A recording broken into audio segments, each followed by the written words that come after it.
Olá, irmãos, graça e paz seja convosco.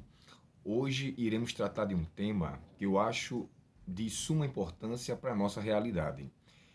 Estamos estudando sobre a paciência, sobre a perseverança, sobre saber esperar. E desta feita, hoje de forma especial, o tema é no tempo de Deus.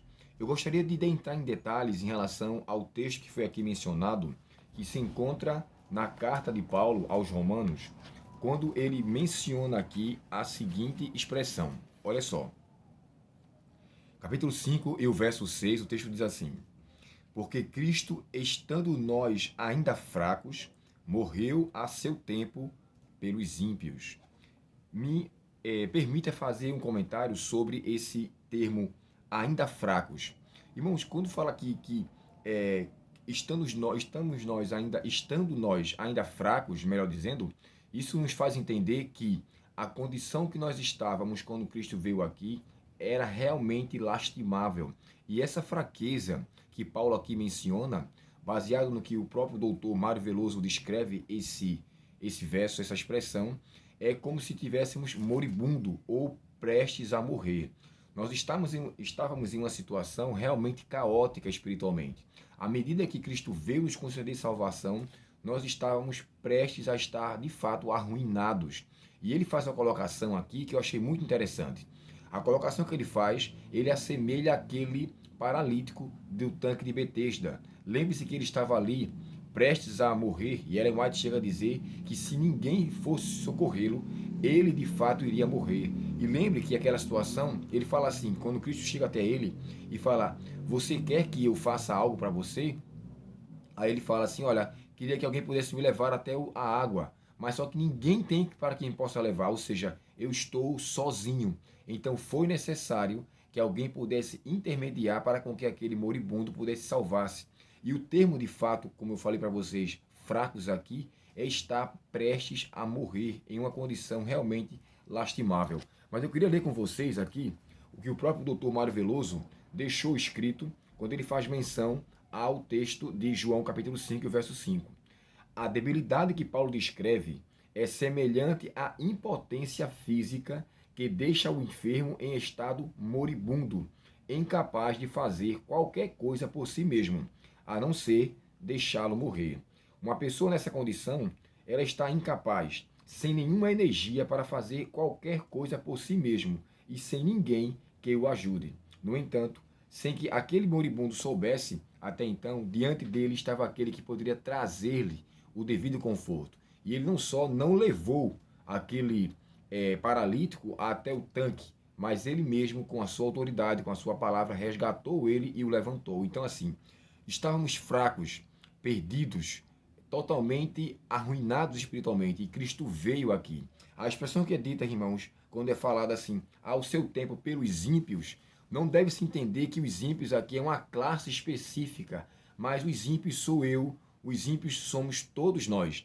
Aqui está nos dando a importância de que Cristo veio morrer por nós quando nós estávamos na condição de impiedade, numa condição desgarrada, distante de Deus, totalmente afastado e, digamos assim, alienados de sua presença. Logo entendemos que quando Cristo veio aqui, veio para nos trazer aquilo que jamais iríamos conseguir sozinhos, né? E o texto de Romanos, que é no capítulo 5 e o verso 6, perdão, Gálatas capítulo 4 e o verso 4, quando fala assim: na plenitude dos tempos, Deus enviou o seu Filho.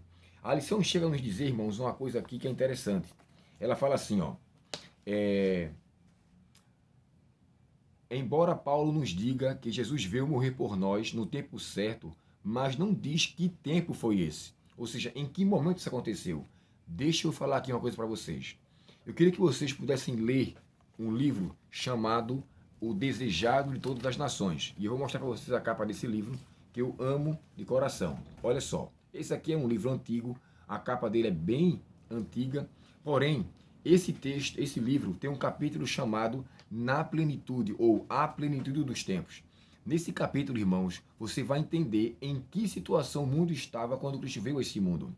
Só para vocês terem uma ideia, Satanás conseguiu arruinar tanta gente nesse mundo, se não quase todos, que ele já tinha colocado esse mundo como seu. E ele estava ciente que Cristo iria destruir esse mundo na concepção dele. Então, assim, para trazer uma situação contrária, Cristo veio a este mundo nos conceder eterna salvação.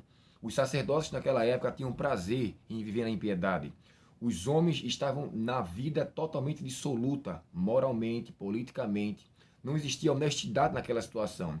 Era como se o povo estivesse realmente largado. E agora, Satanás estava com consciência de que o mundo estava prestes a perecer.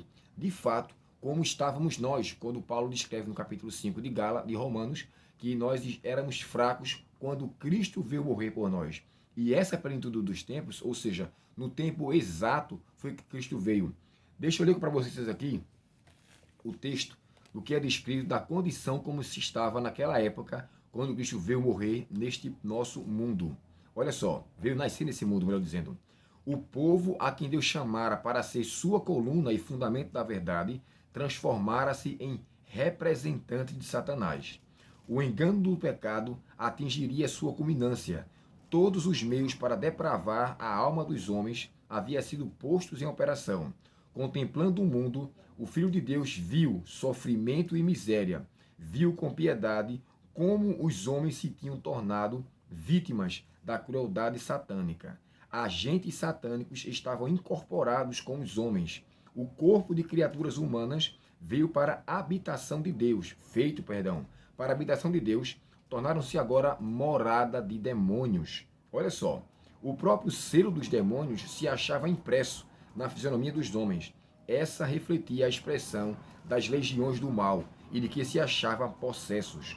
O pecado se tornara uma ciência e era vício consagrado como parte da religião daqueles praticantes. E para finalizar aqui diz assim, ó: com intenso interesse, os mundos não caídos observaram para ver Jeová levantar-se e assolar os habitantes da terra. E fizesse Deus assim, se ele tivesse feito assim, Satanás estaria pronto a levar a cabo o seu plano de conquistar a aliança com os seres celestiais. Declarar a ele que os princípios de Deus tornavam-se impossível o perdão. Houvesse o mundo sido destruído e ele teria pretendido, agora que as acusações que ele tinha dito eram justas, ou seja, é incapaz uma pessoa ser resgatada, ser perdoada. Deus nunca faria isso. Essa foi a filosofia que o inimigo tinha instituído no céu e acreditava a ele que agora Deus estava prestes a causar o que ele tanto queria. Olha aqui embaixo que aqui fala mais. Satanás se alegrou por haver conseguido rebaixar a imagem de Deus na humanidade. Então veio Cristo, a fim de restaurar o homem à imagem de seu Criador. Ninguém, senão Cristo, pôde remodelar o caráter arruinado pelo pecado. Veio para expelir os demônios que havia dominado a vontade.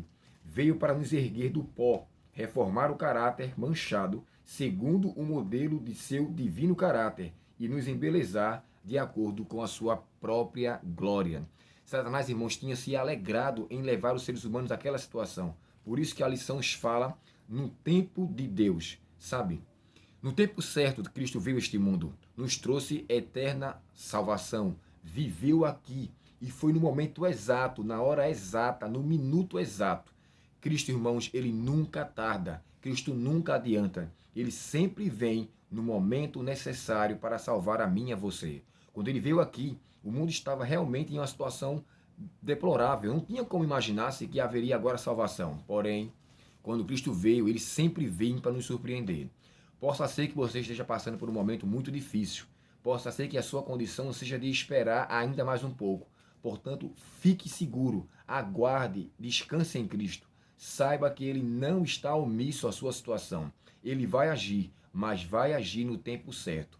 Que a palavra de Deus, irmãos, nos traga a esperança. A Bíblia nos fala assim, ó: espera no Senhor, ou descansa no Senhor e espera nele. Então temos que estarmos calmos, seguros, com a confiança e a certeza de que no momento exato Cristo vai se manifestar em nossa vida, e quando isso acontecer, teremos o prazer de ver: Senhor, obrigado por ter me feito esperar. Agora em ti eu estou em paz. Cristo voltará a este mundo para nos trazer salvação eterna. Porém, no tempo dele isso de fato será realizado. Que Deus, portanto, nos abençoe e que nos façamos e que ele nos faça aguardar com perseverança, ou esperar com esperança. Ter a convicção de que aquele que nos prometeu vai restabelecer todas as coisas. E em nossa vida, as coisas serão restabelecidas. A espera, irmãos, ela serve para nos amadurecer, ela serve para nos fazer voltar ao caminho correto, ela serve para nos fazer ter a consciência que Deus está no domínio da situação e não nós. Que Deus, portanto, nos abençoe e que nós possamos ter a alegria de continuar confiando em Sua palavra, crendo em Suas promessas e tendo a convicção de que nele estaremos sempre seguros. Oremos ao Senhor. Obrigado, querido Pai, pela Tua grande e tão dadivosa esperança a nós, Teus filhos.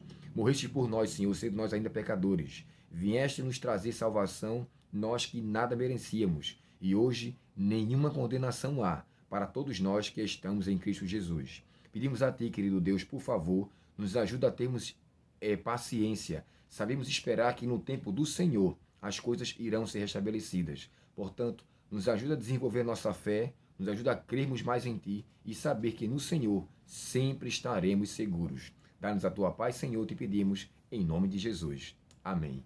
Deus abençoe você, lhe conceda a sua paz e que você aguarde que, com certeza, no momento exato, Deus vai restituir tudo que no momento está fora de lugar. Deus abençoe você.